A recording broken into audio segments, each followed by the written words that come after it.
بسم الله الرحمن الرحيم والضحى والليل إذا سجى ما ودعك ربك وما قلى وللآخرة خير لك من الأولى ولسوف يعطيك ربك فترضى.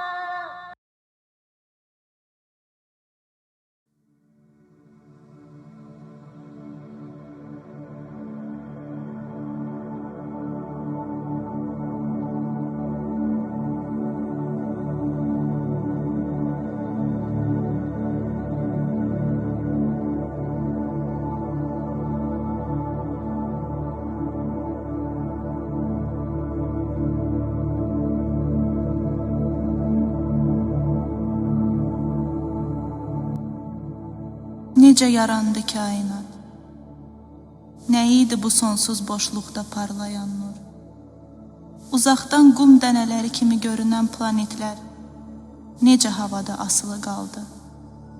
Nədir bu nizam pozmayan, hər şeyi öz orbitində saxlayan qüvvə? Hansı qüdrət nizamladı bu ecazkar sonsuzluğu? Hansı iradə toxundu bu mükəmməl düzənə? Sual ardınca sual. İnsan təfəkkürü bu suallarla yoğruldu. Adəm övladının zehin dünyası bu müəmmalar ətrafında formalaşdı. Tarix boyu göndərilən peyğəmbərlər bu sualların qaranlığını aydınlatdı. Alimlər elmlə, filosoflar düşüncə ilə izah etməyə çalışdı.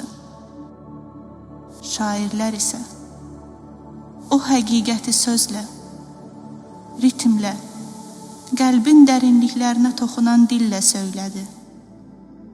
Lakin cavab yalnız bir ünvanda tam açıldı. Quranda.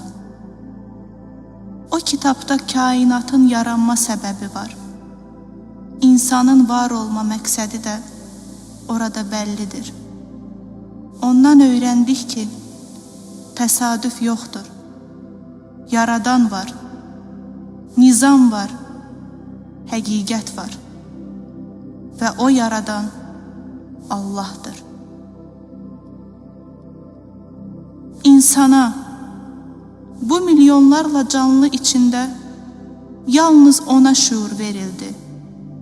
Yalnız ona düşünmək, hiss etmək, dərk etmək gücü verildi. Yalnız o, yaratma məsuliyyətini daşıdı. Bu yaradılışın işığında söz sənəti doğuldu. Şairlər, insan ruhunun dərinliklərinə inən, onu haqla tanış edən carçılar oldu. Sözləri ilə insanı sarsıdan, oyadan, düşündürən bir qüvvə daşıdılar. Azərbaycan torpağı, xüsusilə də Qarabağ, belə söz ustalarının beşiyi oldu. Molla Pənah Vaqif, Molla Vəli Vidadi, Xurşudbanu Natavan, Bir Möhsün Navvab, Qasım Bəy Zakir kimi şairlərdən haqqı deyən, ədaləti haykıran, insanı oyadan səs yüksəldi. Və onlardan biri də Çərkəz Məcididir. O, sadəcə bir şair deyildi. O, düşüncəni söz fırçası ilə rəsmə çevirən bir rəssam kimi, rəngi sözə çevirən bir sənətkar idi. Susqunluğu ilə belə danışan, baxışında fəlsəfə daşıyan bir insan idi. O deyərdi, bir çobanın dərdi bəzən bir tablodakı səssizlik qədər güclü ola bilər. Çünki o, hissləri sadəcə sözlə yox, sözün rəngi, forması və sükutu ilə danışdırırdı. Onun üçün sənət sadəcə forma yox, həm də bir ruh idi və o ruh ən çox Qarabağda nəfəs alırdı. Dağların dumanı, qaya üstə dayanan evlər, əsirlərin nəfəsi. Bu və bunun kimi ifadələr onun qələmində bir misra, söz fırçasında bir rəng, qəlbində bir səs idi. Çərkəz Məcidin Qarabağla bağlı misraları sadəcə kəlmə deyildi, həm də könül sədası idi. Onun sözləri dağları dinləndirən, daşların səssizliyini duyan bir nida kimi səslənirdi. Orada dağlar danışır, daşlar dinləyirdi. Onun həyat yolu, sənətə baxışı, susqunluğu, bütünlükdə bir fəlsəfə idi. Bu fəlsəfə ilə yaşayıb, həyatını bu amal uğrunda tamamlayanlar özlərindən sonra silinməz izlər buraxarlar və insanların qəlblərində sadəcə səs və sözləri ilə deyil, həm də səssizlikləri və sükutları ilə yaşayarlar, hətta əbədiyyətə qədər.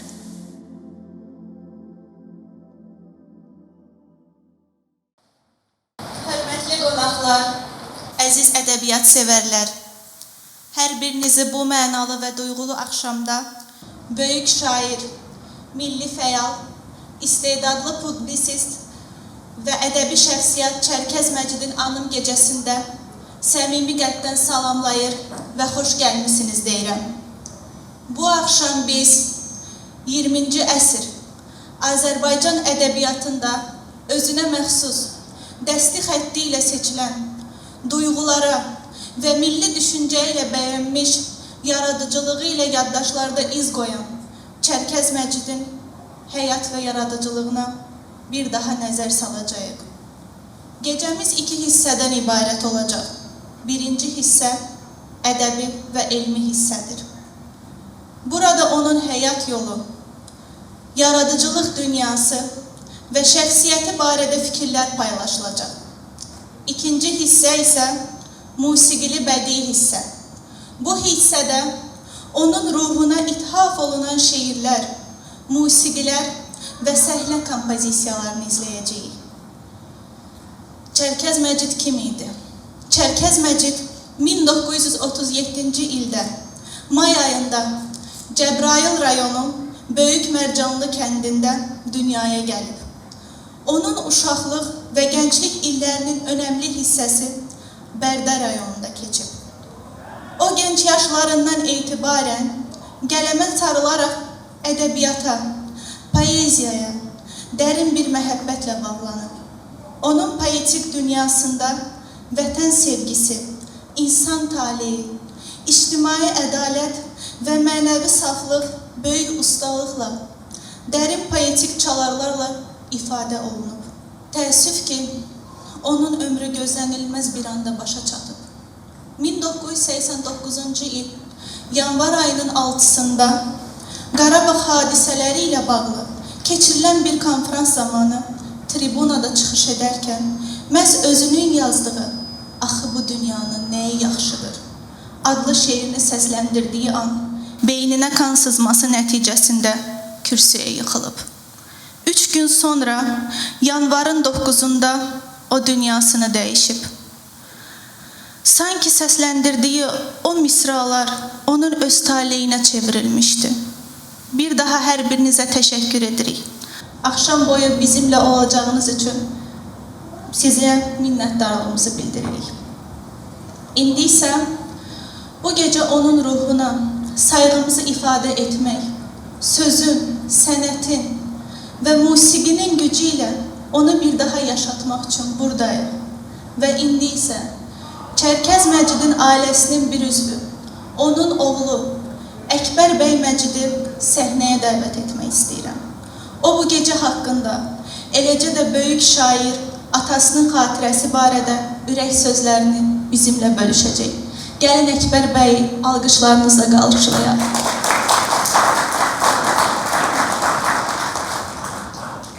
Öncelikle teşekkür ederim her birinize ayrı-ayrılıkta. Var olun, hakkınızı helal edin, zahmet çektiniz, geldiniz. Her birinize dediğim gibi teşekkür edir ve aynı zamanda bu tür faaliyetlerin, bu tür diyelim ki çalışmaların devamını istiyorum. Neden? Ne için? İşte o nedenle de ne içinle gelirken bazı referanslar vermemiz gerekecektir. Bu akşam mahiyet itibariyle bir edebiyat gecesidir, bir şairin, bir publistin yaratıcılık gecesidir. İlk önce onu diyelim ki, birinci madde olarak eğer söylememiz gerekirse, edebiyatı, tarihi, folkloru, musikisi olmayan bir toplumun öz varlığını devam ettirmesi mümkün değildir. Tarih de göstermiş ki, yaşayan ve yaşadan büyük diğer ki hadiseleri gerçekleştiren milletlerin, halkların çok güçlü edebiyatı, çok güçlü fikri, düşüncesi, ilmi ve bilimi olmuştur. Birincisi bu. İkincisi edebiyat gecesi dedik. İnsanlar tarihinde insanoğlunun en büyük problemlerinden karşısında bulunan en büyük meselelerden biri genç nesillerin yetiştirilmesi. Çok yönlü şekilde yetiştirilmesidir.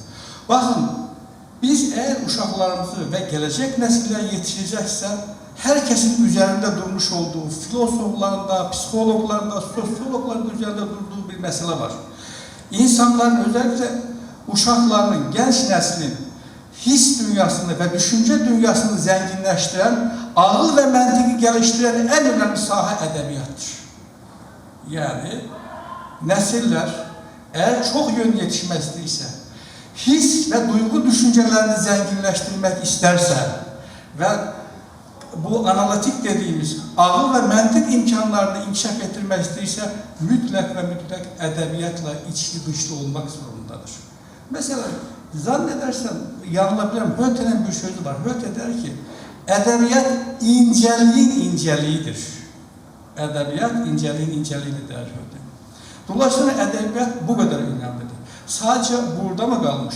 Edebiyat üzerinden insanlar, demin de söylediğim gibi medeniyetler yaratmış.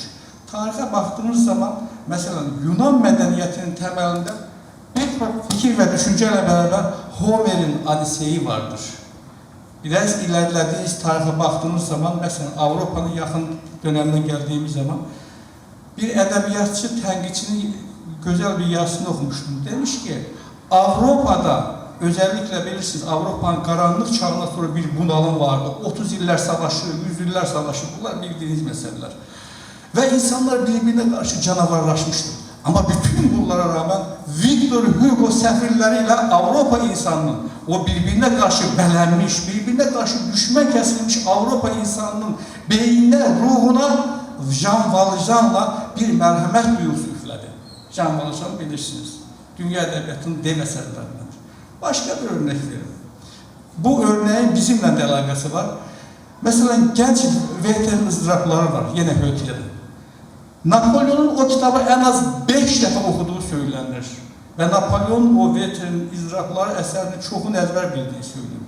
Peki bu ne kazandırdı? Bu Napolyon'a Napolyon kanunları dediğimiz. Yine Avrupa'nın o bulanımlı döneminde bir hukuk sistemin ortaya çıkmasının temellerini attı. Neydi bu? Karanlık çağda insanların şahsi düşünceleri ve duygularına yer yoktu. Çünkü bir din baskısı vardı, bir kilise baskısı vardı.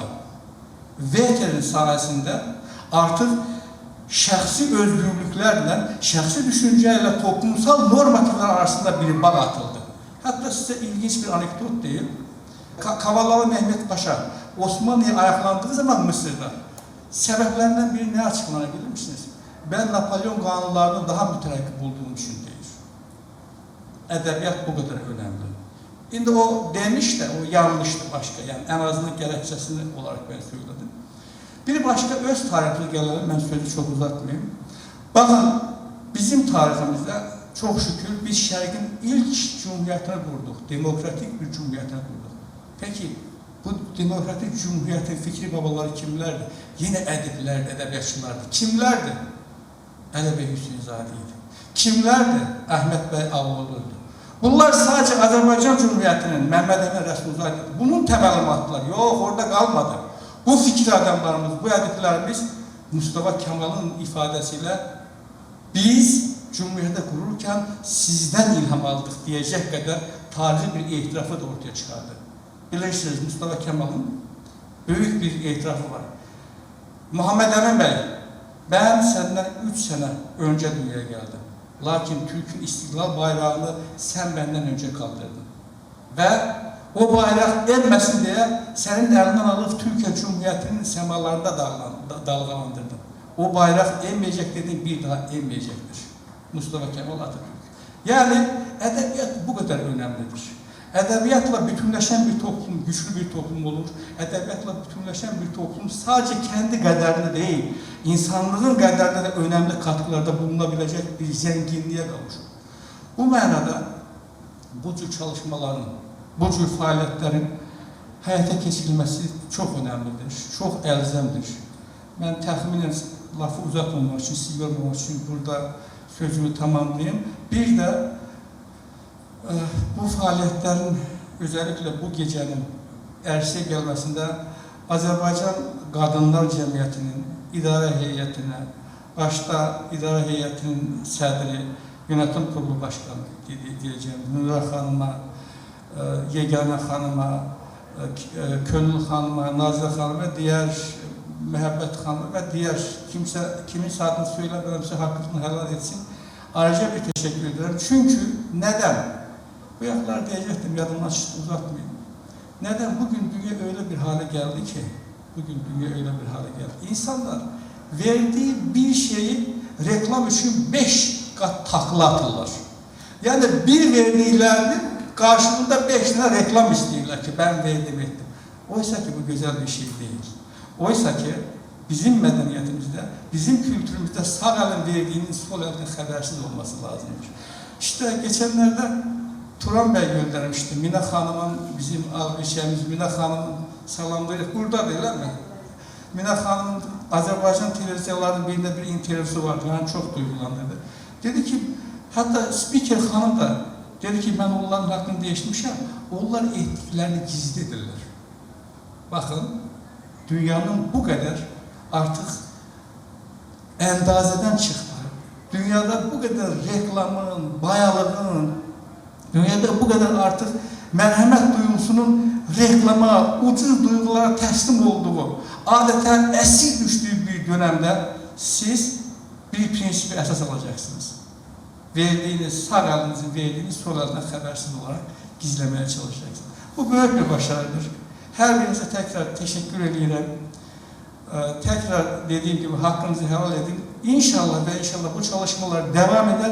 Ayrıca da siz bu geceden giderken çok yoğun lezzet almış duygularla buradan ayrılmış olursunuz. Tekrar her birine teşekkür ederim. Var olun. Sağ olun. Biz de Ekber Bey'e derin teşekkürlerimizi bildiririk. Onun derin ve duygulu sözleri bu geceye hususi bir renk kattı. İndi ise gecemizin birinci hissesi, edebi elmi hissesinin açılışına keçid edirik. Bu hissəni açmaq üçün değerli bir qonağımızı səhnəyə dəvət etmək istəyirəm. Azərbaycan Qadınlarına Dəstək Cəmiyyətinin İdarə Heyətinin üzvü, pedaqoq, kollec professoru, Toronto Şəhər Təhsil Mərkəzinin Xarici Dillər Bölməsinin Azərbaycan dili müəllimi Yegane Xanım Cəfərova. Gəlin Yegane Xanımı alqışlarla qarşılayalım.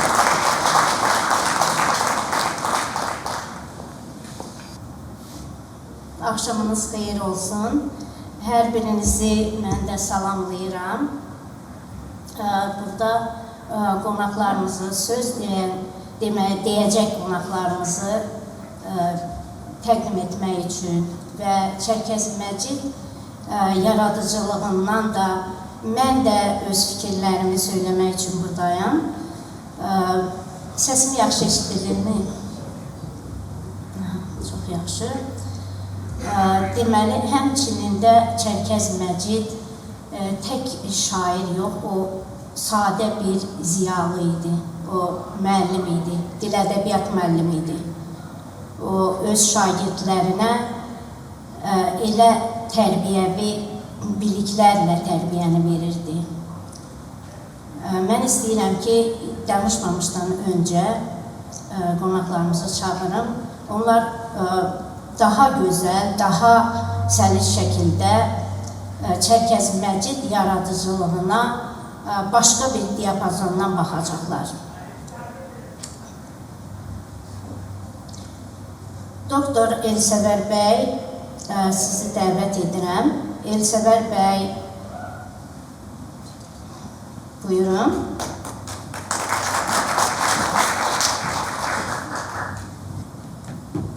Solmaz xanım Kazımova.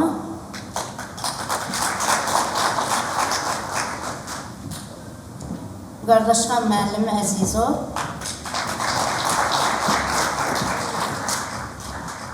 Cəlal bəy Roşen.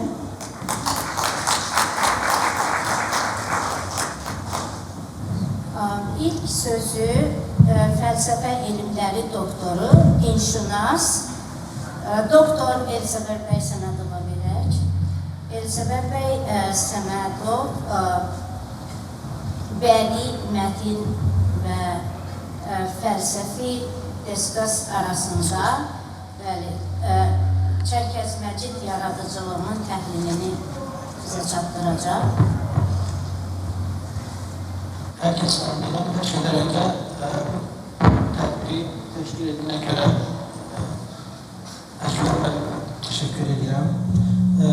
Doğrusu mən Əkbər müəllimi artıq 7 ildir tanıyıram, amma bu qədər dərin bir fəlsəfi təfəkkürə sahib olan bir şəxsiyyətin övladı olduğunu mən hardasa yaxın zamanlarda öyrənmişəm. Və son bir-iki ay bundan qabaq kitablar mənə təqdim elədi. Dedi ki, belə bir anım günü keçirmək istəyirik və siz də orada fikirlərinizi görüşərsiniz. Doğrusu, məsələn, Nəsimi haqqında, Füzuli haqqında, başqa digər bizim böyük şəxsiyyətlərimiz haqqında fikir söyləmək asandır. Çünki bir çox fikirlər artıq bizdən qabaq söylənilibdir. Amma Çərkəz Məcid haqqında fikir söyləmək o qədər asan deyil. Çünki onun misralarına yenidən nəzər salmaq, oradan fikir çıxarmaq və müqayisələr aparmaq lazımdır. Bu baxımdan mən də tanış oldum və doğrudan da qürur duydum ki, bizim 20-ci əsrin sonlarında belə bir böyük şəxsiyyət yaşayıb, yaradıb və gələcəyimizə işıq tutubdur. Bu nöqteyi nəzərdən mən də belə bir fikir gəldi beynimə, belə bir paralellər apardım. Bədii mətin fəlsəfi diskurs arasında Çərkəz Məcid yaradıcılığının təhlili kimi bir mövzu fikirləşdim. Qeyd etmək istəyirəm ki, Çərkəz Məcid çağdaş Azərbaycan ədəbiyyatının həm estetik, həm fəlsəfi baxımdan diqqətə layiq fiqurlarından biridir. Onun bədii irsi istər nəzəri, nəsr, istərsə də poeziya, insan varlığının dərin ontoloji, ekzistensial və metafizik qatlarını araşdırır. Məcidin əsərləri oxucunu yalnız bədii təsvirlə deyil, fəlsəfi suallar, mənəvi axtarışlarla da üz-üzə qoyur. Bu da onun yaradıcılığının həm qərb ekzistensializmi, həm də şərq sufi irfanı ilə əlaqələndirməyə imkan verir. Onun mətinlərində zaman, yaddaş, kimlik mövzuları yalnız süjet elementləri kimi deyil, eyni zamanda fəlsəfi düşüncə üçün zəngin materialdır. Bu təhlildə Çərkəz Məcidin yaradıcılığına müxtəlif fəlsəfi perspektivlərdən baxmaq, onun Azərbaycan ədəbiyyatına özünə məxsus mövqe tutduğunu ortaya qoyur. Hər şeydən öncə qeyd etmək istəyirəm ki, Çərkəz Məcid bədii irsi, ontoloji və ekzistensial suallarla zəngindir. Onun əsərlərində insan varlığı, məkan və zamanın fəlsəfi mənası, ölüm və həyatın sirri, mənəvi axtarışlar mərkəzi yer tutur. Poeziyada varlığın əbədi axtarışı, zamanın axıcı və tutula bilməz təbiəti, ölüm qorxusu, mənasızlıq kimi hissi əsas motivlərdəndir. Məcidin şeirləri bu baxımdan Albert Camus, Martin Heidegger kimi ekzistensialist ideyalarına səslənir. Çərkəz Məcid əsərlərində zaman anlayışı xronoloji aracılıqla daha çox subyektiv şuurda yaşayan fenomen kimi təqdim olunur. Onun bu yanaşma Henry Bergsonun daxili zaman və Marcel Proust'un itirilmiş zamanın axtarışı anlayışları xatırladır. Onun qəhrəmanları keçmişi yenidən xatırlatma cəhdləri, yaddaşın məkanı və indiki zamanla əlaqəsi mühüm poetik və fəlsəfi funksiyanı yerinə getirir. Bu mövzuda onun gecə, cavanlıq belə kimi şeirlərini göstərə bilərik. Ayrıca Leylək balası, Kül və söhbət, Balta səsi kimi simvolik obrazlar da keçiciliyin ötüb keçən zamanın insan ruhundakı izlərini poetikləşdirir. Bu baxımda Məcidin yaradıcılığı fenomenoloji və hermenevtik dərinlik ərz edir. Onun mətinləri oxucudan yalnız sujet səviyyəsindən deyil, həm də dərin şüur qatlarında interpretasiya tələb edir. Onun metafizik və tanrı axtarışı mövzusuna gəldikdə isə deyə bilərik ki, Çərkəz Məcid üçün insan varlığının yalnız maddi deyil, həm də metafizik ölçüsü mühümdür. Onun şeirlərində və nəsrində tanrı ilə diyaloq, dua, hikmət və kainatın mənası ilə bağlı suallar mərkəzi yer tutur. Burada həm sufi irfanının təsirləri, xüsusən dəyişən zahir, dəyişməyən batin, həm də klasik şərq poeziyasının ruhu hiss edilir. Məcidin bir çox şeirləri məhz bu mənada dua xarakteri daşıyır. Yəni sadəcə poetik ifadə deyil, həm də metafizik axtarışın ifadəsidir. Məsələn, onun sorğu, sual, məzar, nə günah kimi şeirləri şairin vicdan qarşısında taliyə, alın yazısına və Allah qarşısında hesablaşmasının təcəssümüdür. Bu, insanın ontolojik tənhalığı və eyni zamanda kosmik mənzərə içində öz yerini axtarması məsələlərini gündəmə gətirir. Şairin bu yanaşması Heideggerin varlıq və zaman anlayışları ilə həmçinin İslam düşüncəsindəki fəlsəfi və irfani mövzularda uyğunluq təşkil etdiyini göstərir. Çərkəz Məcid həm fərdi, kimlik, cəmiyyət, etik və sosial dialektika mövzularında da şeirlərinə toxunur. Çərkəz Məcidin qəhrəmanları öz fərdi azadlıqları ilə cəmiyyətin ənənəli kollektiv yaddaşın qoyduğu sərhədlər arasında sıxışıb qalır. Burada etik və sosial fəlsəfə baxımdan maraqlı dialektika yaranır. Hegelin fərd və cəmiyyət münasibətləri, fərdin öz şəxsiyyətinin tarix və kollektiv şuur içərisində formalaşdırılması məsələsi də kontekstdə oxuna bilər. Çərkəz Məcidin bəzi əsərləri postkolonial perspektivdə də təhlil edilir. Bilirik ki, Çərkəz Məcid Sovet dövründə yaşayırdı və o Sovet baskısını bizzat öz təcrübəsində yaşayan bir insandır. Bu baxımdan da o milli kimlik, tarixi yaddaş, mədəni itkilər, kolonial təzyiqlər kontekstində fərdin öz varlığını tapmaq cəhətləri buna örnək verməli olar. Onun millətim şeiri və yaxud axı bu dünyanın nəyə yaxşıdır kimi şeirləri buna bir örnəkdir. Ayrıca Çərkəz Məcid yaradıcılığı dilin, poetik dilin filosofiyası və estetikası baxımından da çox zəngindir. Çərkəz Məcidin dili yalnız bədii təfsir funksiyası daşımır, onun dili fəlsəfi ideyaların istifadə vasitəsinə çevrilir. Məcidin poetik obrazları, Leylək balası, kaman, durna qatarı, tar, papaq, ulduzlar birbaşa təsvirlə kifayətlənmir, əksinə varlığın dərin qatlarını açan simvollara çevrilir. Bu, onun yaradıcılığını həm simvolik, həm də metaforik bir sistem kimi oxumağa imkan verir. Şairin dilində hermenevtik çox qatlılıq mövcuddur. Hər bir mətin oxucudan fəal iştirak tələb edir. Yəni, məna açıq şəkildə verilməyib, təfəkkür tələb edir. Bu yanaşma Heideggerin dilin varlığının evi olması anlayışı ilə həmçinin Qadamerin hermenevtik fəlsəfəsi ilə paralel aparıla bilər. Yəni, çünki doğrudan da mən şeirlərini oxuyanda gördüm ki, biri var ki, məsələn, təfsiri xarakteri daşıyır şeirlər, məsələn, təbiəti tərənnüm edirsən. Bir də var ki, sən misralarında, hər misralarında özünlə danışırsan, fəlsəfə dərinliyi var. Yəni, biz bu mövzuda Əkbər çox müzakirələr aparmışıq. Şair var ki, məsələn, şeir yazır. Məsələn, elə bir dərin məna ifadə eləmir, söz çoxluğudur. Amma şair varsınız, insanı düşündürür. Məsələn, Nəsimi filosof şairdir və yaxud da Füzuli filosof şairdir. Ondan sonra Bəxtiyar Vahabzadə filosof şairdir. Amma məsələn, elə şairlərimiz də var ki, Yəni sadəcə o olan mövzuları sadəcə bizə tərənnüm edir, təcəssüm etdirir. Bu qədər. Çərkez Məcid də məhz o filosof şairlərdəndir ki, doğrudan da hər misrasında bir məna var.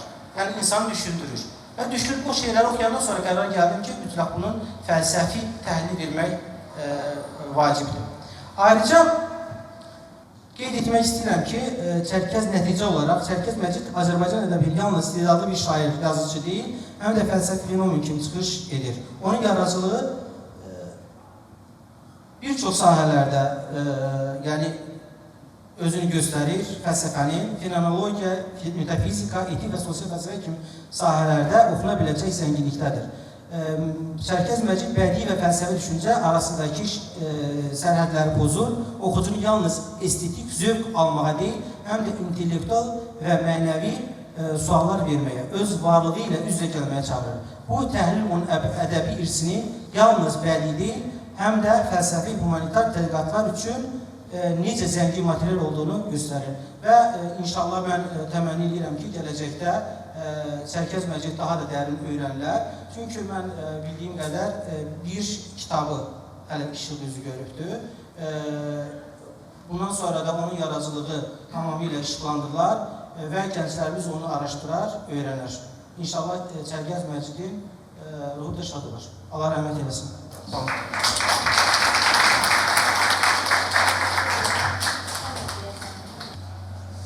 Təşəkkür edirəm, Elsəvər müəllim. Doğrudan da mən də Çərkez Məcidin bir kitabı var mənim qarşımda. Ürəyim bir məktub yazmaq istəyir. Buradakı şeirlərin əksəriyyətini mən oxumuşam. Bunu 2 gündür bu kitab məndədir. Amma bu kitabdakı şeirlər o qədər necə deyim, insanı cəlb eləyir ki, oxumağa. Sən bundan uzaqlaşa bilmirsən, oxuduqca oxumaq istəyirsən.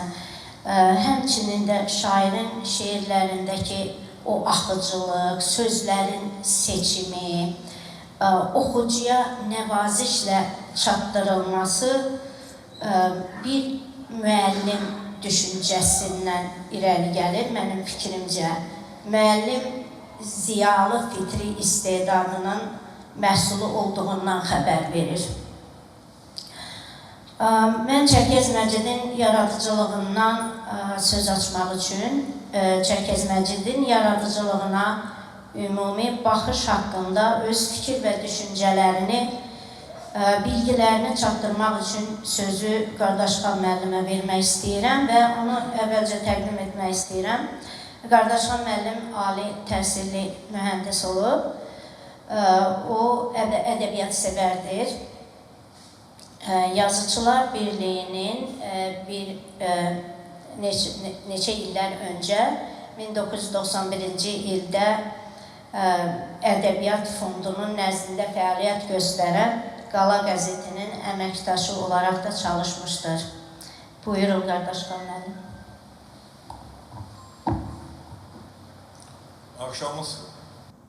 Axşamınız xeyir olsun.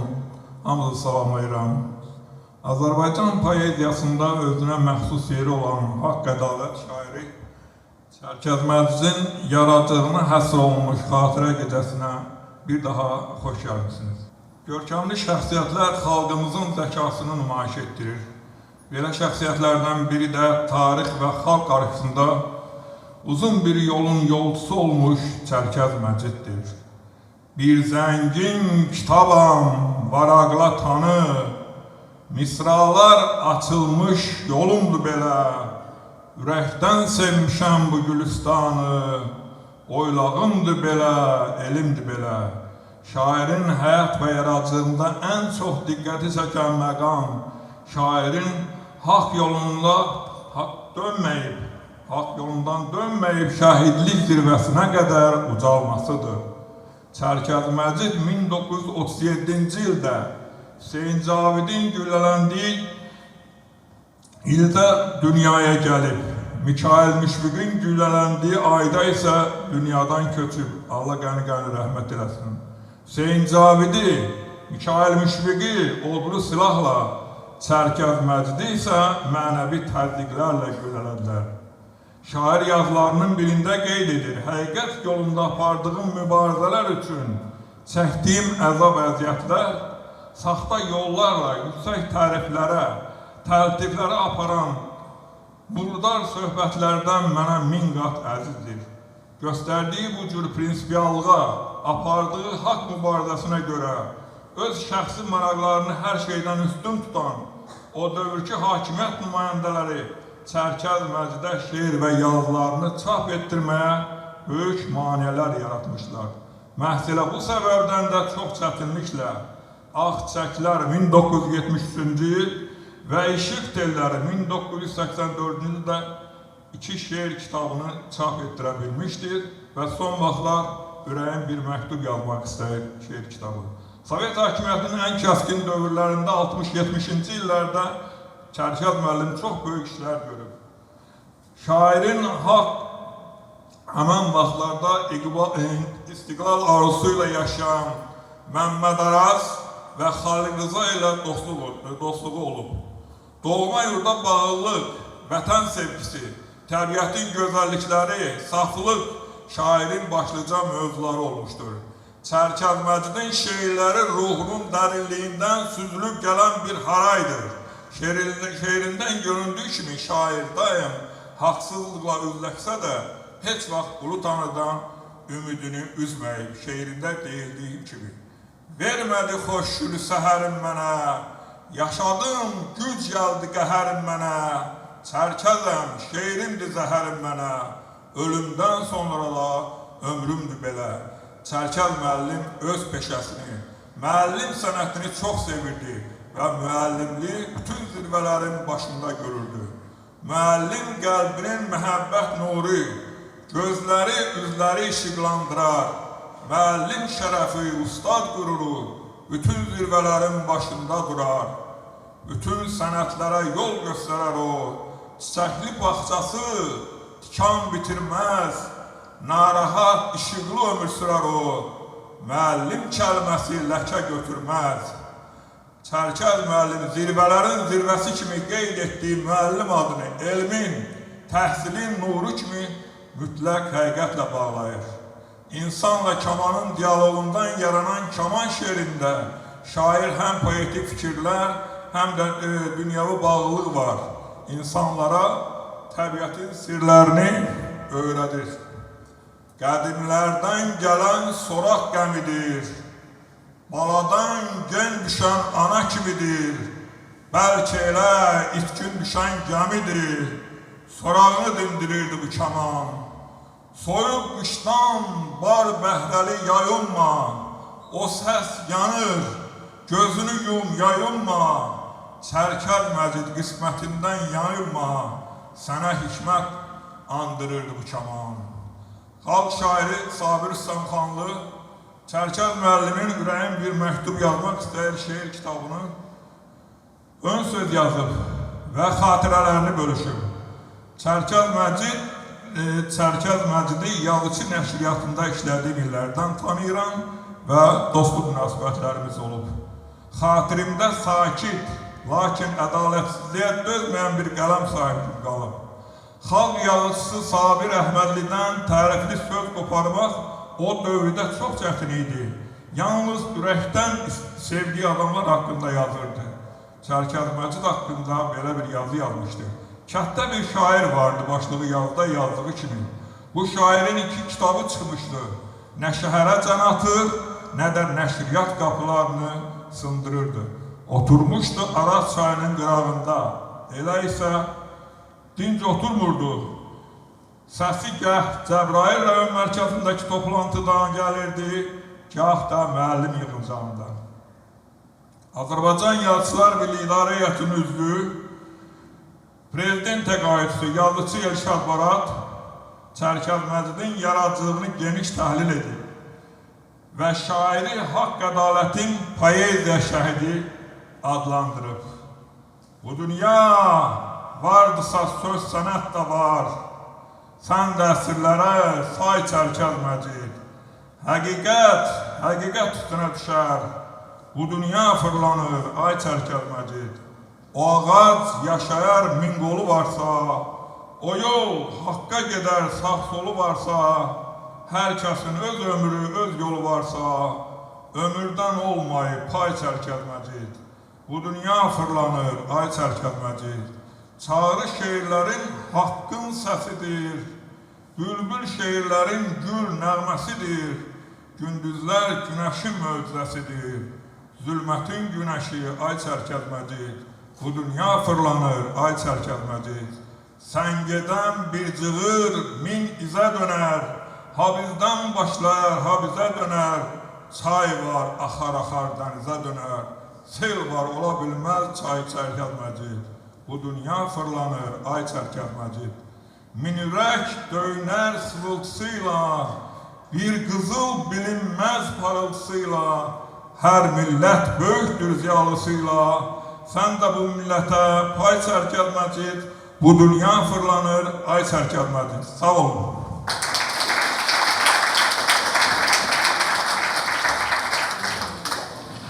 Teşekkür edirəm, qardaşım müəllim. Bəli, Çərkəz Məcid deyirdi ki, hər bir millətin məktəbinə münasibəti əslində onun öz varlığına münasibəti deməkdir. Belə bir deyim var, hər bir millət öz məktəbində doğular və öz məktəbində də ölər. Çərkəz Məcid də o öz məktəbinə, öz xalqına, öz elinə, öz Azərbaycan təbiətinə, Qarabağ təbiətinə vurğun bir şair idi. Bunun yazdığı Şuşa şeirində də görmək olur. Onun kiçik bir İlhamım şeiri var. Bir bənddir. Mən insanam, insanlıqda söz baharı, his baharı axtarıram. İlhamımla görüşmək üçün insanlardan qaçanda da insanları axtarıram. İndi isə mən Çərkəz Məcid yaradıcılığında vətən və millət anlayışı haqqında fikir və düşüncələrini bizimlə bölüşmək üçün Cəlal bəy Ruşenə söz verirəm. Cəlal bəy şairdir və milli fəaldır. Buyurun. Salamlar. Mən Güneyliyəm, yəni Təbrizdən. Belə başlamaq istəyirəm. Zaman çox azdır, 5-6 dəqiqə. 5-6 dəqiqə, ən fazla 10 dəqiqə. 10 dəqiqə. Yəni 10 dəqiqə içərisində bir şairin yaradıcılığından, hər baxımdan baxmaq istəsənizdə belə çox qısa və çox yetərsizdir. Hələ ki, bu şairlə və bu şeirlərlə yeni tanışdınız deyə o işi daha da zorlaşdırır. Mən bu şairlə, yəni Çərkəz Məcid şeirləri ilə, bəzi şeirləri, yəni şeirlərinin hamısını oxumamışam, ancaq bir sıra şeirlərində çox incə və dərin millət sevgisi və vətənpərvərlik duygusunu gördüm. Bizi də biraz da ilgiləndirən bu konular olduğu için daha çox həssas, daha çox üstünə düşdüm və daha çox incə baxdım məsələyə. Özellikle bir şeiri seçmək istədim və bütün şeirləri oxumaq və üstündə danışmaq en azından mənim gücümdən xaric bir şeydir. Yəni, olsa bir şeiri biraz üstündə danışmaq mümkündür. Bilirsiniz, hayatı etibariyle de 1989'da bildiğim kadarıyla hayatını itirir. Yani bu ne demek olur? Yani Sovyetlerin son dönemi. Sovyetlerin son dönemini nəzərə almış olsaq, yani Azərbaycan Cumhuriyeti'nin ikinci defa yeniden bərpa olması, yeniden kurulması, o bayrağın semalarda dalgalanması demektir. Yasakların biraz daha yumuşatılması demektir. O ilk yasaklar daha yoktur. Yavaş yavaş biraz daha açılımlar, indiki dırnak arası dediğimizde açılımlar oluşur. Bu biraz da məni indiki Güney Azərbaycanın durumu ilə ilgili biraz da məni o bənzərliyə götürdü. Yəni yavaş-yavaş bilirsiniz ki, bu yasaqların çox dərin və sıxıntılı vəziyyətlər, durumlar olmuş bizdə, İranda, Türklər və Azərbaycan üzərində. İndi yavaş-yavaş biraz daha kitablar doğrudur. O denetim var, her zaman da olacak ama en azından bir Cumhurbaşkanı var ki, deyir mən Türk'əm. Bu bizim için çok önemli bir mesele. Yani en azından bir arpa boyu kadar da olmuş olsa, belki ondan da çok, herkesin görüşü fərqlidir. Ben düşünürüm ki, çok büyük bir benzerlik var. Yani belə deyim size, anladığım şu, belki inşallah çok yakın dönemde de Güney Azerbaycan'da ve İran'da bizim o kimlik mücadelemizde çok büyük adımlar Kuzey Azerbaycan'da vətənimizin önemli parçası olan, devletleşmiş ve devletine kavuşmuş parçası olan parçası gibi bizi de özürlük gelecek gözlüğüyle çok umutluyum inşallah. Ama şehre gelince, şehirde vətənin şehri var, 22. səhifədə.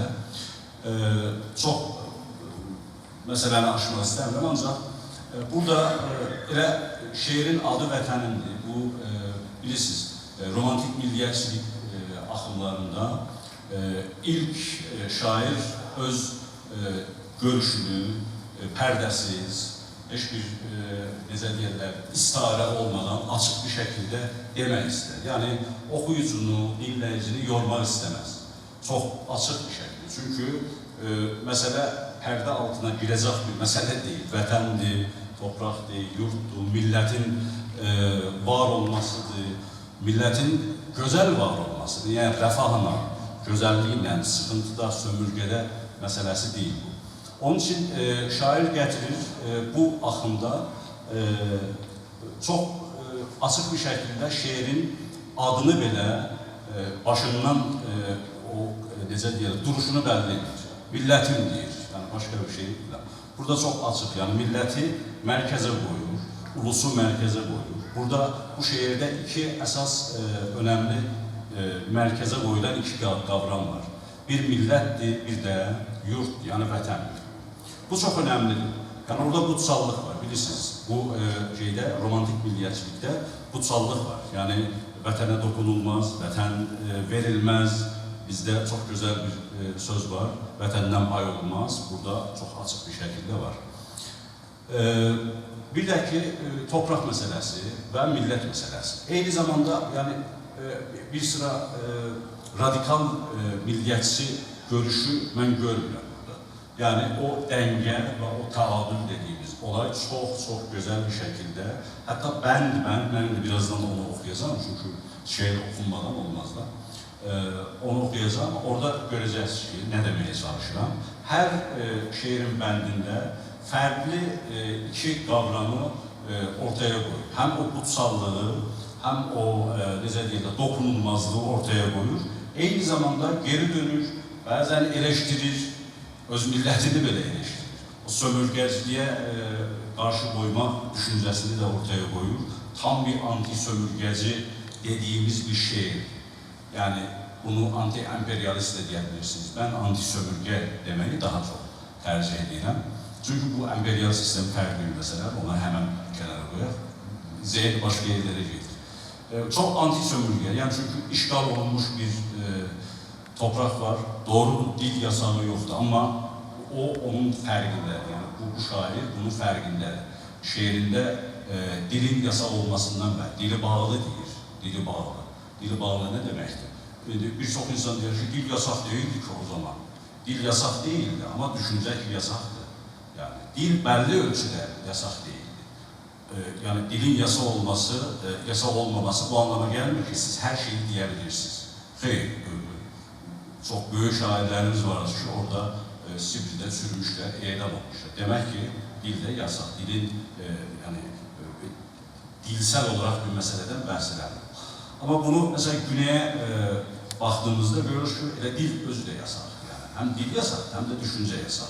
Yani bizim işimiz biraz daha yaşlı demeye istediğim böyle mesele.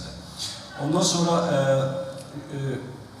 en son demek istediğim şu, bir de yani o romantik milliyetçilikten bahsedildiğinde bir şey var, necə deyirlər, o bir travmatik bir durum da var. Yani iller boyu baskı görmüş bir Azerbaycan'dan bahsedilir. Yazarları sürgün edilmiş, edam olunmuş, yani bilirsiniz, en yakın haldaşları Çerkez Məzdin Ulu, Xəlil Rıza rəhmətli və Məhəmməd Ərazlıdır. Bunların başına gelen oyunları, sıkıntıları ve Xəlil Rıza'nın özünün şiir kitapları yasaklanmış ondan sonra. Ve yani en azından canlarını kurtarmışlar ama canlarını kurtarabilmeyen ve canlarını itiren, hayatlarını itiren birçok şair ve yazar var. Bu çok büyük bir, en azından edebiyat çevrelerinde çok büyük bir travma yarattı. O travmaları da burada da görüyoruz. Yani bir yavaş yavaş sonuna yakınlaşan bir 70 yıllık bir sıkıntılı dönemin sonuna yaklaşırken orada bu travmaları da değgen görülür. Yani bir ağıt da var. Yani hem bir yükseliş var şehirde, bir iftihar var, bir gurur var, bir övünç var ama aynı zamanda bir ağıt da var. Yani o geçmişe yönelik bu aynı zamanda o milliyetçi, romantik milliyetçiliğin bir önemli bir şeyidir, göstergesidir. Çünkü geçmişte olan sıkıntılara, travmalara bir ağıt yakma. O ağıtları da burada görülür. En son bunu demek isterim. Bir eleştiri de var. Bir sıra akımlarda, milliyetçi akımlarda hiçbir şekilde içeriden olan meseleye bakılmaz. Yani her zaman eşikte problemler eşikten gelir, sıkıntılar eşikten gelir. Bir sömürge var. Yani o sömürge olmasaydı, yani bizim problemlerimiz eksi o sömürge, her şey doğru ve her şey güzel olarak. Böyle bir anlayış görmüyor burada. Çünkü görür ve özünü de eleştirir. Özünü derken yani milletin özünü de eleştirir. Bu kadar sıkıntıdan, bu kadar problemler bizim özümüzden de değildi. Yani her şeyi biz eşikte aramamalıyız. Bizim özümüzü de bu konuda eleştirmemiz ve nerdelememiz lazım. Bu konuda çok büyük bir adalet duygusu ve açık görüş ve fikir de görülen ve bu çok önemli bir mesele. Birçok bu akımda olan şairlerimiz bilirsiniz, yani düşünsel olarak çok net ve biraz daha radikaller ama bu şair böyle değil. Yani o adalet duygusunu başka şehirlerinde de ben bir göz gezdirdiğimde sürekli insan temaları, insanı terbiye eyleme, insanı doğru yolda eğitme konuları özü de müəllim olduğu itibariyle çok önemlidir. Yani o bakış açısı görülür. Ancak burada hem ağıt var, aynı zamanda milletin kutsallığı, toprağın kutsallığı var. Aynı zamanda bir eleştiri de var. Yani öz eleştiri, milli eleştiri dediğimiz, yani özümüze dönme, silkelenme ve her şeyde başka yerde ve yabancılarda, haricde ve o sömürgeci güçlerde aramamak gerektiğini o şiirinde de deyir. Birçok şairimiz bu yolda sıkıntılar yaşıyor. Yazarlar, şairler. Bu sıkıntılar aynen Güney Azerbaycan'da indi yaşanır. Orada da şiirinde de değil, parçalanmış yurttan ve vətəndən bahsedilir. Bir parçası düzelir, öbür parçası hele yerinde. Bir parçası düzelir, öbür parçası yerinde. Təəssüflə bu o bütövləşmə, onun birliği ve beraberliği necə oluşacaq? Yine de şair öz şiirinde onu dile getirir ve onu bir necə deyirlər, bir həsrət olarak, bir sıkıntı olarak, içsel ve duygusal bir sıkıntı olarak yine de dile getirir. Yani bir baktığımızda bir çok necə deyirlər, duygusal, aynı zamanda her bendinde, her misrağında yurdumuzun ve vətənimizin, milletimizin bir sıkıntısını dile getiren bir şiirdir. Bu tip şiirler farklı şairlerde görülür ki belki görürsünüz səfələrcə 10 sayfa, 5 sayfa bir külliyat haline de gelebilir.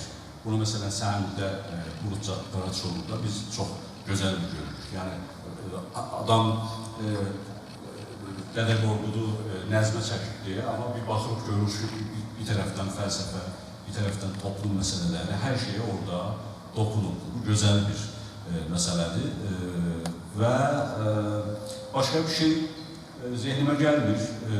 Ondan sonra bizi şair olaraq tanıttılar. İki şeir oxumaq istəyirəm. Birinci bu millətim şeiri, ikincisi də naçizlərlə bir öz şeirlərindən olsam olur mu? Bir de Güney'den bir şehir olsa olar, olmaz mı? Çok bağışlıyım. 6 bənddən oluşan bir şehirdir. Çalışacağım ki, səsimizdən oxuyaq. Şeirin adı millətimdir. Sərvət sənin toprağından qaynayır, yadlar baxır, qarasına oynayır. Talih səni niyə didir, çeynəyir, qolu bağlı, dili bağlı millətim, talanmallı, sinə dağlı millətim. Yadlar səni parçalayıb didibdir, ov etməyə güdüm güdübdür. Doğma izin yad izində itibdir, qolu bağlı, dili bağlı millətim, talanmallı, sinə dağlı millətim. Çox heyflər işin zaydı, neyləsən, zəhmətinlə işıq saçan şöləsən. Ögey qardaş nökər tutub, köləsən. Qolu bağlı, dili bağlı millətim, talanmallı, sinə dağlı millətim. Qurtlar baxıb quzu kimi gözünə, payız talih talan salıb yazına, özündən də az dəyməyib özünə. Qolu bağlı, dili bağlı millətim, talanmallı, sinə dağlı millətim. Düşünmüşəm, əhvalını duymuşam, məlalını yeyib doymuşam. Dərdin ilə sərv qəddimi əymişəm. Qolu bağlı, dili bağlı millətim, talanmallı, sinə dağlı millətim. Çərkəz deyir, birliyini görəydim, xoş gününə saf duyğunu sərəydim.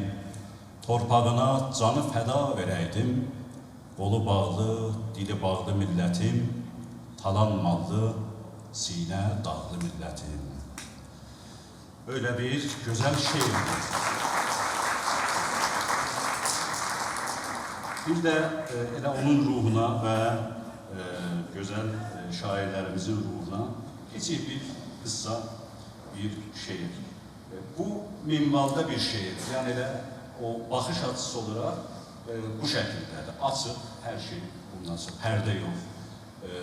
Söz oyunu, ondan sonra istiarə, təşbih filan belə şeylər yoxdur. Açıq bir şəkildə bir şeir. Mən hələ belə şeirlər yazmaram. Yəni bəlkə məsələn 3-4 dənə bu tip şeirlər. Mən biraz belə o pərdə içində yazmanı severim. Amma bu nümunə bu şeirin nümunəvi örnəklərindən biridir.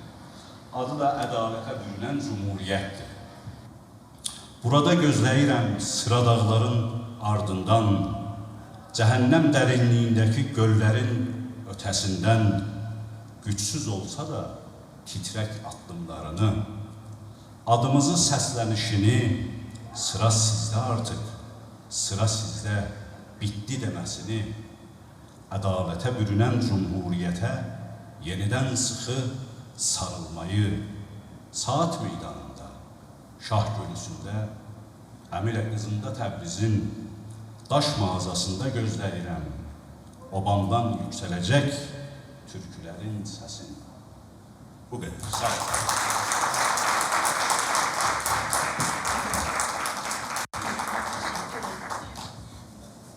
Təşəkkür edirəm. Çox sağ olun Cəlal bəy. Çərkəz Məcid müəllim idi. O öz şagirdlərinə şeirlərini elə ərmağan eləyirdi ki, onlara tərbiyəvi bir elmi aşılasın. Həmçinin də o müəllimlik sənətini çox sevirdi. Deyirdi ki, müəllim xalqın ziyalısıdır. Cəmiyyətə gərəkli bir şəxsiyyətdir. Yetişdirməli olduğu onun şagirdləri öz vətəninə, öz xalqına gərəkli biri olmalıdır. Bunu o öz müəllim şeirində də çox gözəl açıqlayır. Yəni deyir ki, müəllimin yetirmələri hərəsi bir sənət sahibi olmalıdır. Heç zaman müəllim bilik verdiyi şagirdlər, yəni doğru bilik verdiyi şagirdlər həyatda səhv addımlar atmamalıdırlar. Onlar həyatda doğru yolu seçməlidirlər. Onlar da bir böyük şəxsiyyətə çevrilməlidirlər. İstər fəhlə olsun, istər alim olsun, onlar hərəsi bir şəxsiyyət kimi formalaşmalıdırlar. O həm də müəllimi narahat biri kimi təqdim edirdi. Ona görə müəllim narahat olur ki, onun bilik verəcəyi şagirdlər gələcəkdə kimlər olacaqlar? Bu müəllimi narahat edirdi.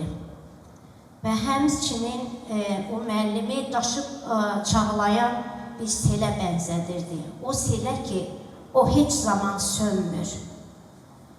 Yəni, o heç zaman onun daşmağı dayanmır.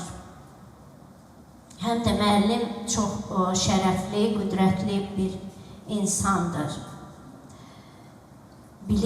Bilik savad carçısıdır. Mən çox istəyərdim ki, indi Çərkəz Məcidin şagirdlərə, hətta böyükləri düşündürəcək yazdığı şeirlərdən birini oxuyum. Oxu, qardaş. Kainat sirli bir kitab, həm hikmətdir, həm də hesab.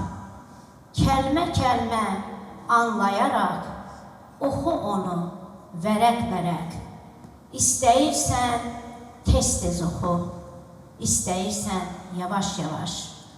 Fərq eləməz, azı, çoxu, amma oxu qardaş. Oxu yarışa-yarışa, birgə çıxaq axtarışa. Hər mətləbə nəzər salaq, hikmətindən hali olaq. Vərəqində o göylərin hikmət yatır dərin-dərin. Bu göylərin, bu yerlərin çox əsrarı gözdən iraq, çox mənası hələ uzaq. Tanıtmayıb bu kainat hələ bizə öz səsini.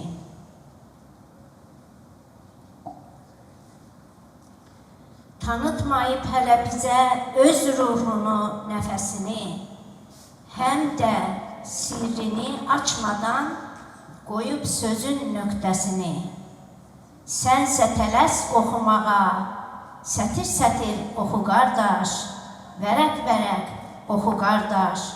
İstəyirsən tez-tez oxu, istəyirsən yavaş-yavaş, amma oxu qardaş. Bəli, bu sözlərin arxasında çox böyük məna yatır. Çünki o şagirdlərinə aşılayırdı ki, sən əgər oxumasan, öyrənməsən, sən göylərin sirrini bilməyəcəksən, kainatın sirrini bilməyəcəksən. Bu sirlər çox gizli sirlərdir. Bunu açıqlamaq üçün insan çox savadlı olmalıdır. İndi isə mən sözü Solmaz xanıma vermək istəyirəm.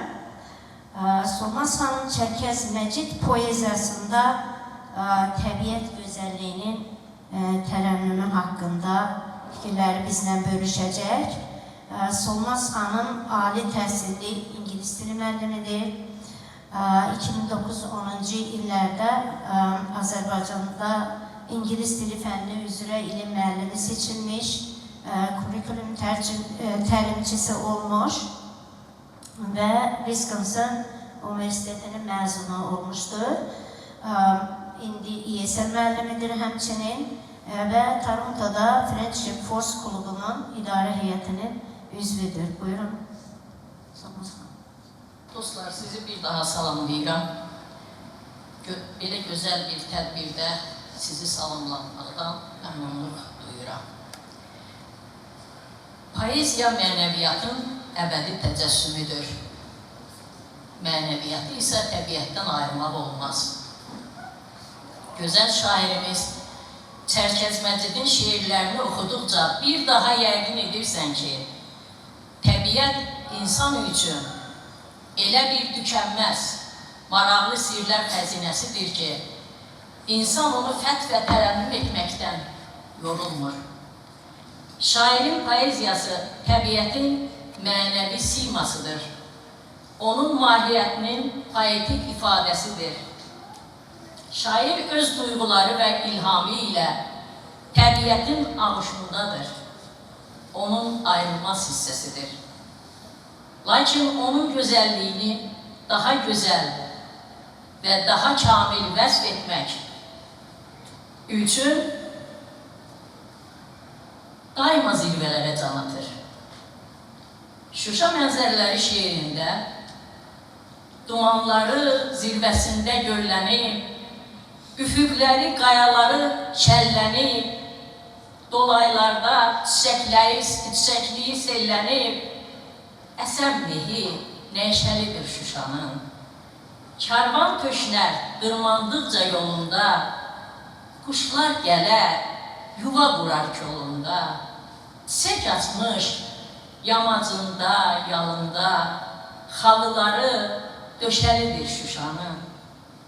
Bu misralar ilə gözümüzün önündə canlanan Şuşanın əsrarəngiz gözəlliyi bizi ilhamlandırır, ruhumuzu göylərə qaldırır, fantaziyamızı bulaq kimi qaynadır, sular kimi daşdırır, qəlbimizi şirin nəğmələrlə doldurur. Çərkəzməcid şiirləri təbiətin nəğmələridir. Şair təbiətdən duyğulanır, təbiətdən qaynaqlanır, onun bütün ritmini poeziyada sintezləşdirir, sənətləşdirir. Çırpıldı daşlara, coşdu şəlalə, közərib düzlərə səpildi lalə, göy otlar əlində tutdu piyalə, körpə təbəssümlü göylər sevindi, tar mənim halımı danışır indi. Şairin şeirlərində torpaq təbiətin özəyi, kainatın bəzəyi, insanın ürəyidir. Poeziyası onu duyğulandıran, rəmzləşdirən, ruh kimi ayrılmaz olan söz çələngidir. Açıldı çəmənin çiçək yığnağı, dünya xonça kimi qoxuyacaqdır. Durnalar köç edib qayıdan çağı, çöllər xalısını toxuyacaqdır. Daşıb sığmayacaq məcrasına çay, olacaq zirvəyə duman kəlağay, yofşanlı təpələr üstə torağay, şirin nəğməsini oxuyacaqdır. Çərkəzməcid təbiətlə doğmalaşan şairdir. O mənəvi güc qüvvəni, zövqü təbiətdən alır. Onun poeziyasının rəngləri təbiətin bütün rəngləri ilə həmahəngdir və biz bunu şairin bütün şeirlərində görə bilərik. Çərkəzməcid poeziyasında təbiət zərif toxunuşlu, gözəl xalıya bənzəyir və onun hər ilməsində bir sir, bir mahiyyət vardır. Təbiət hər səhər təzələndikcə şairin də duyğuları, hissləri, emosiyaları təzələnir, təravətlənir və onun poeziyası təbiət gözəlliklərinin simvoluna çevrilir. Bir yel əsdi, titrəşdilər çəmənlərdə çiçəklər, dalğalaşdı, duyğulaşdı yamacların əhvalı, yaş axıtdı dövrəsinə kiprik-kiprik ləçəklər, qövs-i quzə sinəsində əks etdirdi bu halı, avazından elə bil ki, ofsunlandı təbiət, qulaq kimi, billur səsli, hər nəfəsli nəzakət, Dağ çayının sahilində, qaya üstə dayanıb, gördüm əksim dalğalarda yırğalanır, titrəyir, yamaclarda gül çiçəklər yuxusundan oyanıb, anlamadım bir-birinə nə söyləyir, nə deyir, göy üzünə çəkdi məni səsindəki məlahət, qulaq kimi üllur səsli, hər nəfəsli nəzakət. Görkəmli şairimiz Çərkəz Məcid şeirlərində insan hisslərini təbiətdən ayırmır, harmoniyada təsvir edir. Şair təbiətə təkcə şair kimi deyil, rəssam gözü ilə baxır, yadda qalan poetik lövhələr yaradır. Dağlar dünyanın barmağı, qayalar iti dırnağı, göyün ildırım şallağı çaxar zirvəyə, duman döşdə sürü, zirvələrdir arxac yeri, əsər nazlı küləkləri, baxar zirvəyə, ayna sandım göllərini, mehi oxşar güllərini, qurub vaxtı xəzan kimi, günəş sarı tellərini yığar zirvəyə. Şair təbiəti vəsf etməklə yanaşı, onun dili ilə vətəni tərənnüm edir və təbiəti şairanə seyr edə onunla insan kimi dərdləşir, danışır, bir sözlə təbiəti insaniləşdirir. Güllər ətir qoxuyacaq, düzlər xalı oxuyacaq, quşlar nəğmə oxuyacaq, uçun gəlin adurnalar. Şeh tutacaq bənövşələr, yaşıl yiyəcək meşələr, siz gəlməsəz, gəlməz bahar, uçun gəlin adurnalar.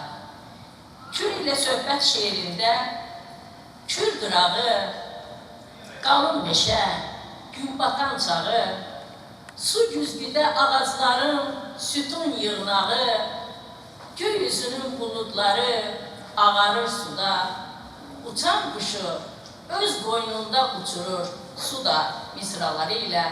Şair təbiətin ülvi gözəlliyindən bir peysaj yaradır. Şairin qəlbi təbiətlə baş-başadır, onunla bir döyünür. Çərkəz Məcid quşa, torpağa, ağaca, yarpağa sevgi ilə yanaşır, sevgi ilə qələmə alır.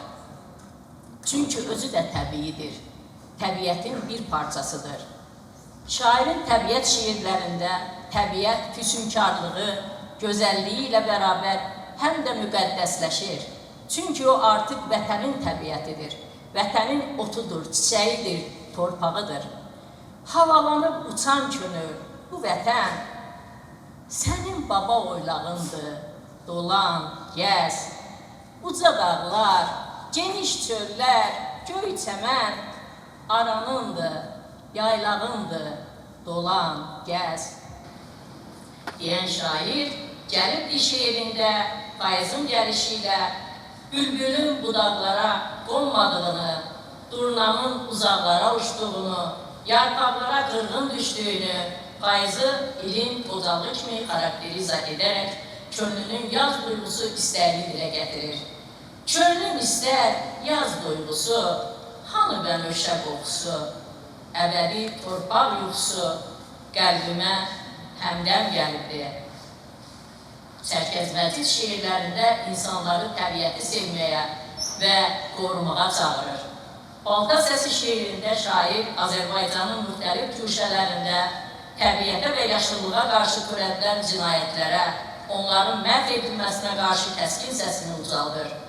Yarpaqlar doğranır, çiçəklər doğranır, budaqlar budanır, ağacların sinəsində balta ilə, elə bir güllərin, çiçəklərin, bənövşələrin arasına qırğın düşür yorda ilə, çiçəklərin, yarpaqların arasına qırğın salan bir bomba səsi, şairin həssas qəlbi ağrıyan məsum budaqlara, günahsız çiçəklərə, saf tərtəzə ləçəklərə sızıldayır. Mən də ağrıyıram o ağrılardan, mən də göynəyirəm o göynərtidən, kəsib artıq bu ağrı taqətimi, kəsib artıq bu göynərti canımın nəfəsini.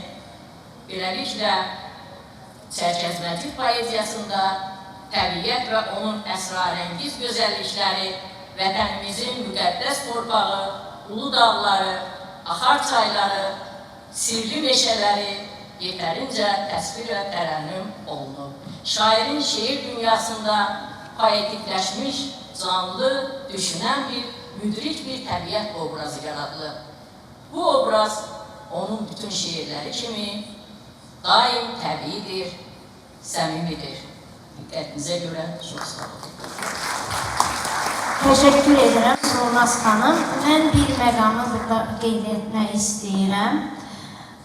Bizim müqəddəs Quran kitabında yazılır ki, Cənab-ı Allah iki sifəti həm özünə, həm də qullarına şamil edir.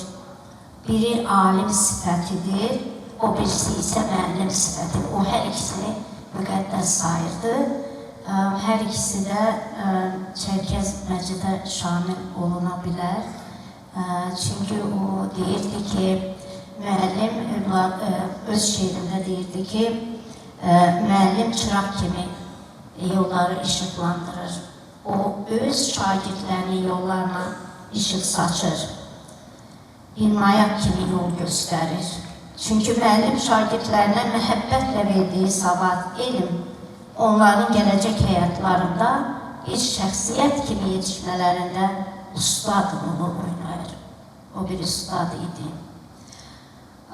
Elsəvər müəllim nəsə yenə də söz demək istəyir. Buyurun. Bir daha 2 dəqiqə vaxtınızı alacağım. Poeziya axşamında həm səslənən şeirlər, həm də Cəlal bəyin səsləndiyi şeirdən sonra bir cəsarət gəldi mənə. Mənim də bir şeirim var. Atam rəhmətə gedəndə onu mən qələm almışdım. Ümumiyyətlə, arada sırada yazıram, amma əsla şair deyiləm. Yəni, onu sizə deyim. İlk öncə qeyd eləmək istəyirəm ki, bu şeiri dünyadan köçmüş bütün ataların, başda Çərkəz Məcid olmaqla, bütün hər birimizin dünyadan köçən valideynlərinə ithaf edirəm. Şeir belədir. Ata. Göydə Tanrı, yerdə atadır. İnsanın dayağı, qolu, qanadı. Atadır övlada, dost, həm sirdaş. Qayğıdır, sevgidir onun amalı. Ata örnəkdir hər bir övlada. Ata gücdür, arxadır hər bir insana. Dirəkdir, sütundur hər bir ocağa. Həssasdır, duyğuludur, biraz da sərtdir. Sevgidir, qayğıdır, həm də o təkdir. Sağ olun, diqqət edirəm.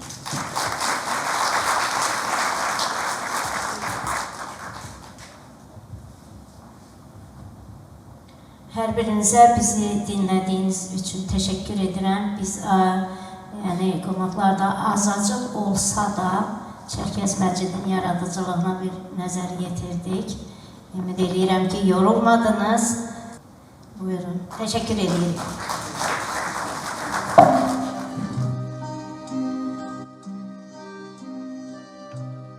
Ala gözlüm, qara tellim, durnalar qərib olurlar. İncə bellim, şirin dillim, durnalar qərib olurlar. Meylini salıb çöllərə, köçür ellərdən ellərə, bələd olsa da yollara, durnalar qərib olurlar. Bu yerlərdən uçan durnam, uca dağlar aşan durnam, uzaqlara uçan durnam, durnalar qərib olurlar. Çərkəz çalan bu uda bax, səsindəki ümidə bax, göy üzündə buluda bax, uçur gedir soraq-soraq, durnalar qərib olurlar. Durnalar qərib olurlar.